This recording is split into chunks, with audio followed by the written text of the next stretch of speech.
Downstairs, we welcome in Julie Dobbs. Yes, guys, there's a lot of buzz down here on the field for this 93rd Battle of the Piney Woods.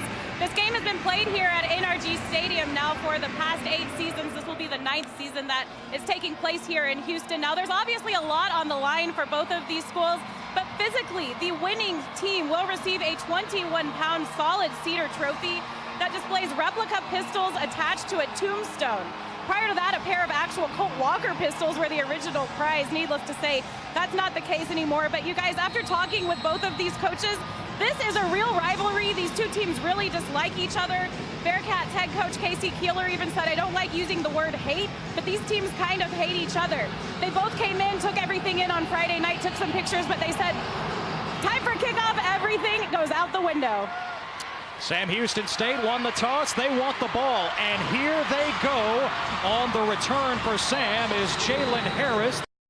Team will receive a 21-pound solid cedar trophy that displays replica pistols attached to a tombstone. Prior to that, a pair of actual Colt Walker pistols were the original prize. Needless to say, you guys, after talking with both of these coaches, this is a real rivalry. These two teams really dislike each other. Bearcats head coach Casey Keeler even said, "I don't like using the word hate, but these teams kind of hate each other." They both came in, took everything in on said, time for kickoff, everything goes out the window. Sam Houston State won the toss. They want the ball, and here they go.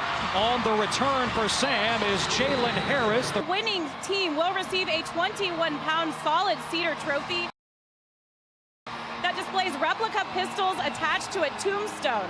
Prior to that, a pair of actual Colt Walker pistols were the original prize. Julie Dobbs downstairs with an update on Ty Brock. Yeah, guys, Ty Brock, when he came out of the game, he walked over to the trainer's bench. There were about 3 trainers looking at what looked like his right knee. They wiggled his knee around, his kneecap. He said everything seemed to be pretty fine, and he jumped right off the bench, ran back in the game. So definitely a big sigh of relief here on the Bearcats sideline. Yeah, guys, well, the Stephen F. Austin Lumberjacks, needless to say, they're pretty happy to be playing indoors here today at NRG Stadium. Through all of their games this season so far, they haven't had a dry kickoff. They've been dealing with torrential downpours either the night before, day of the game, no matter where it is. Coach Bird says they've just been going through a lot this year as a team. They're hoping that this big game indoors can hopefully turn the tide for them. Down to Julie Dobbs. Yeah, guys, Coach Ty Brock proving to be a triple threat quarterback in this first half. What can you say about his play in just his second collegiate game and really just in one half so far? And that's really the reason we went with him. He gives us a lot of options in terms of our run game, and also if we get some pressure, he can pull the ball down and make some plays. You know, we put ourselves in a hole early. He was scrambling, thought that possibly the receiver was going to, take up the sideline, and made a mistake there. But at the same time, what courage, comes back, makes a lot of plays in the second quarter. Thanks so much, Coach. Good luck in the second. Thank you. Guys, back up to you. Welcome back to the Southland Conference Game of the Week on ESPN, where Sam Houston State is leading Stephen F. Austin 44-14 at halftime. I am here with the Stephen F. Austin Athletic Director, Ryan Ivey. Ryan, you're in your first year with this new job. Can you just tell me a little bit about, first of all, what you think of this Battle of the Piney Woods? Yeah, it's really a great experience. I mean, you think about it, my previous time in the Southland Conference, we always talked about something like this from a league standpoint, and now being on this side of it and seeing it, it's really, really a great experience. I mean, the hospitality that's shown from the Texans and everyone associated with it is really first class. And you think about the rivalry, 93 years of this game is really something that most people dream of being a part of. And so it's been really special for me to be on this side of it. And being in your first year with your new role, what are some of the biggest challenges for you now as you're kind of settling in? Yeah, I think first and foremost, I'm the first athletics director that's been hired at Stephen F. Austin. That's an outsider, if you will, that hasn't been associated with SFA in the last 30 years. And so for me, it's just been about getting to know the lay of the land, getting to know the landscape, understanding, kind of where the potholes are and all those things, and making sure that I don't step in one right off the bat. And so that's been probably the biggest challenge, just understanding, the SFA culture and what's going on, the Nacogdoches culture, the East Texas culture in itself. And so understanding that landscape and really trying to work some of the things that we're trying to do and some of the challenges and some of the opportunities that we have as well with it. I know you moved your young family to Nacogdoches for the new job. What have you liked about the community there and just the whole community environment in Nacogdoches and SFA? Yeah, it's such a welcoming community. Nacogdoches, East Texas, Stephen F. Austin, university in itself really a welcoming environment. People have been great. They've been very hospitable. They're very prideful. They're very proud of Stephen F. Austin. They're very proud of Nacogdoches. They're very proud of East Texas. And so for us to be a part of that and really sense that, it's really good for my two boys to understand the history of it, and being from Tennessee and connected to Tennessee and now Texas and really the history and the connections that Tennessee and Texas has with the Alamo and Davy Crockett and all those things that you think about. So it's really fun for us as a family now to be on this side of it. Thanks so much, Coach. Congratulations, not Coach. Yeah. Thanks so much. Congratulations on the new job, and enjoy the rest of this weekend here. Thank you, Julie. Appreciate it very much. We'll have more here from NRG Stadium on the ESPN Southland Conference Game of the Week. The sideline, Shay, and join Julie Dobbs. Yeah, guys, I just got a quick thought from Jeff Bird, and he said that's the #1 thing that his club needs to do. He says we need to stop shooting ourselves in the foot. We've had too many mistakes in the first half, and if we want to come back in this thing, the #1 thing is we have to clean things up right out of the gates. For more on the dynamic between the two Bearcat quarterbacks, we send it down to Julie. Yeah, guys, I'm down here watching Ty Brock and Mike Dare interact, and Brock does have a brace on his left knee. He's walking a little stiff, like Shay said, but he's staying very involved, talking to Mike Dare throughout this game when he's off the field. And Coach Keeler said that's one of the great things about Ty. Even when he was the backup quarterback to start this season, he really showed his character instead of being bitter or upset about it. He spent a lot of time with Mike Dare and the offense, just helping them at practice and helping them get better, and he's doing that again here today.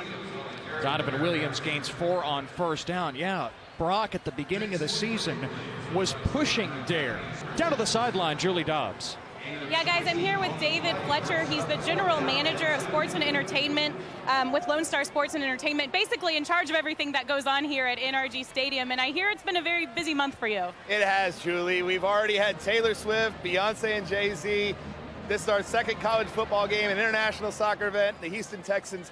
But this is by far our favorite event every year, the Battle of the Piney Woods, presented by HEB. And why not? Such a great rivalry and such great energy from these fans.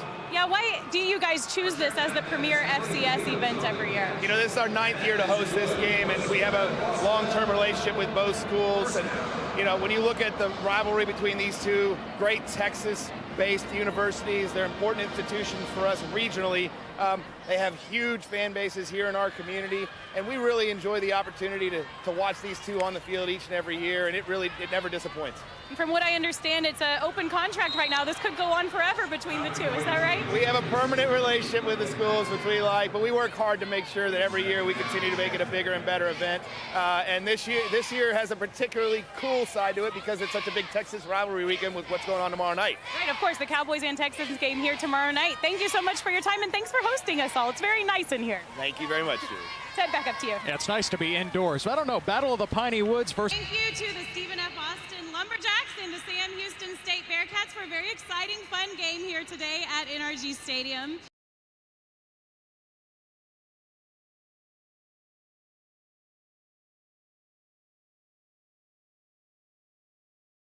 Louisiana. Let's bring in the third member of our broadcast crew, Julie Dobbs, who has more on that. Julie? Hey guys, yes, it's a pretty cool situation here at Strawberry Stadium tonight with both of these head coaches in their first year with their respective schools. Head coach Nathan Brown with Central Arkansas, he actually worked his way up within the coaching staff. He was with the coaching staff as offensive coordinator for the last 4 years. And guys, Coach Brown, he's basically a celebrity in the state of Arkansas and especially on campus in Conway, Arkansas. That's because he's the team's most prolific quarterback in their history. He's broken all kinds of records at the position. He says that it's a dream come true to be the head coach for his school. And he says these last 2 games on the sidelines, that's been the most fun that he's had as a head coach since he was a player a long time ago. Now on the other side with Southeastern Louisiana, head coach Frank Selfo has over 30 years of coaching experience. He's worked on all levels. Most recently, he was the offensive coordinator for UTSA. Prior to that, he coached in the NFL with the Jacksonville Jaguars. He spent a lot of time working with Blake Bortles, who of course is now in the NFL. Before that, he was at the University of Arizona. He worked with Nick Foles there, who of course is now the quarterback for the Philadelphia Eagles. He's a bit of a quarterback whisperer. All of that being said, this is still his first year as head coach at the collegiate level. And Coach Frank Selfo is still looking for his first win with the University of Southeastern Louisiana. So it should be a good one here tonight with a couple of rookie head coaches, guys. Thanks a lot, Julie. Southeastern Louisiana.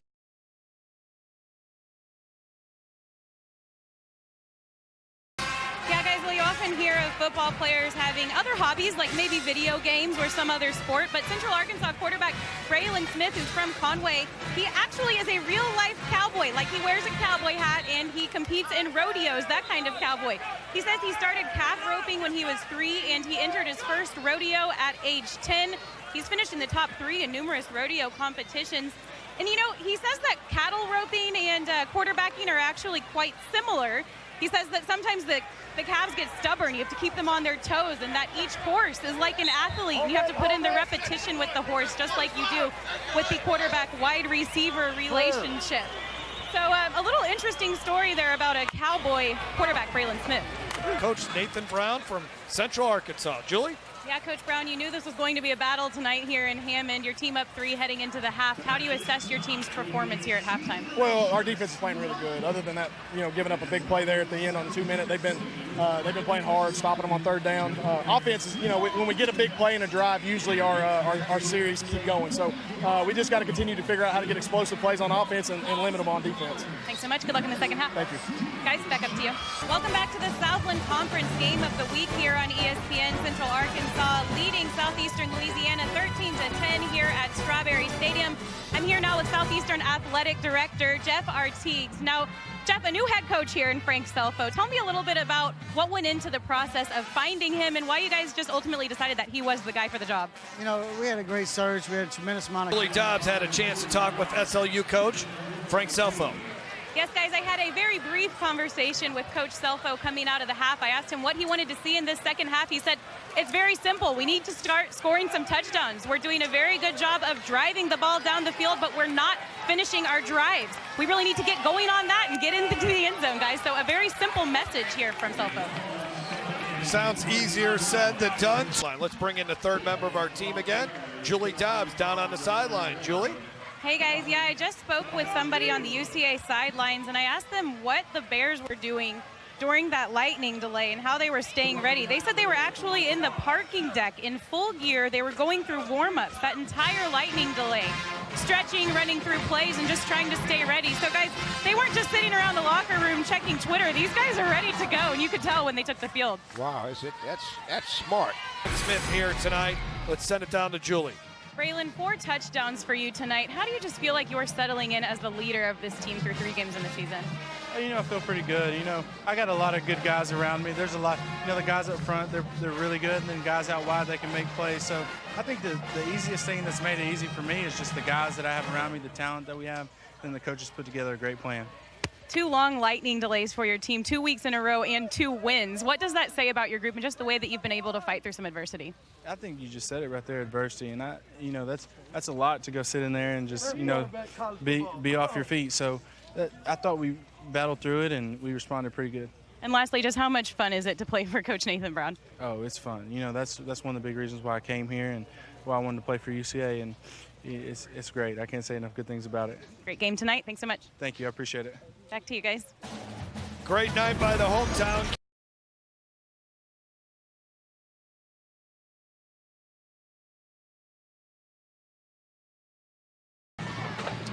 Let's go down to the sidelines, check in with Julie Dobbs. Hey, Julie.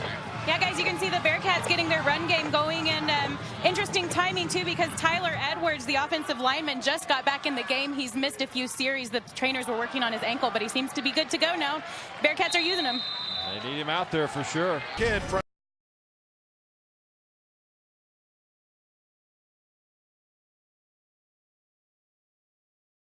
at halftime. I'm here with UIW women's head basketball coach Christy Smith. We're going to preview your upcoming season just a little bit. But first of all, how much are you enjoying this football game today? This is so exciting. What a great way to go into half for Coach Morris and his team. Great environment, especially for homecoming. Now, it's been about a month since we featured your team on the Southland Conference basketball preview show at your media day. What all has changed for your team since then? Not a lot has changed. If there was some wood here, I'd knock on it. We're fortunately pretty healthy. Just getting prepared for these 3 upcoming games that we have, and it's been a tough week. It's tough to prepare for 3 teams at once, but they've been really good about being dialed in and being attentive in practice, and so it's been good. I know one person you guys are very much looking forward to having back is junior guard Amani Robinson. Imani's been really good. The one thing that we've really been trying to focus with her on is making the people around you better. So we're trying to get her, yes, her points are great for us, but what's most important is her creating for others, and she's really accepted that and has been doing a really good job with it. Speaking of making other people better on your team, you brought in a couple of high-profile transfers from junior college, and you also have some freshmen that are really on the up and up. Can you talk to me a little bit about them? Yes, we brought 3 in from Moberly area community college, and they were very successful last year. I think their record was 32-1, so they're used to winning. Angelica Wiggins knows how to score points, which is something that we desperately needed last year. So we're looking forward to having her come in and produce for us. And then twins Alexis and London Henry just add some size in the inside for us. Well, thank you so much, and definitely best of luck to you on this upcoming basketball season. Thank you. Coach Keeler, a very back and forth first half for you. What was your message to the group at halftime in this game? Yeah, you play clean, you're going to win. You know, we get the ball to start the half. Welcome back to Benson Stadium, where the Cardinals are leading the Bearcats 43-20 in the fourth quarter. And guys, you see John Copeland thriving under Eric Morris for UIW. While Coach Morris was at Texas Tech, he was actually responsible for recruiting a couple of very big names in the NFL right now, in Baker Mayfield and Patrick Mahomes. Mayfield, of course, the Browns quarterback, while Mahomes is a favorite to win the NFL MVP in his rookie season with the Chiefs. Morris says that they were both actually under-recruited coming out of high school, but he says it's been awesome to see them mature and live out their NFL dreams. And guys, he said that Patrick Mahomes is exactly like you see him in the media. He said every time that he texts him right back. He was kind of surprised. But the Chiefs and the Browns will play tomorrow in Cleveland at noon. So I think we all know what Coach Morris will be doing tomorrow. Yeah, what a connection there. Good story there. And all right, let's go down to Julie Dobbs, standing by with Eric Morris. Julie. Coach Morris, prior to this season, your school had lost 19 straight games against ranked opponents. You now have 2 in just your short time here at Incarnate Word. What does a win like this do for the belief of your group? You said the word. You know, it's belief. These kids are believing. Proud as heck of them. Couldn't be more proud, but they believe in each other, believe in us and the coaching staff, and this is a team win right here. Defense played great, offense played great. Ty Brock is known for putting up big offensive numbers week after week. How was your defense able to get to him tonight? Such a good job. We were more physical. That's what we stressed the whole entire time, this entire week. We wanted to be more physical, win the game up front. D-line did a great job getting pressure on him and hitting him. 5-2 now in conference play. Where's the roof for this team? What's next? We got another big one next week, so proud of these kids. They put themselves in position to go play for a conference championship, and excited to watch them do that. Thanks, Coach. Great win today. Thanks for having us.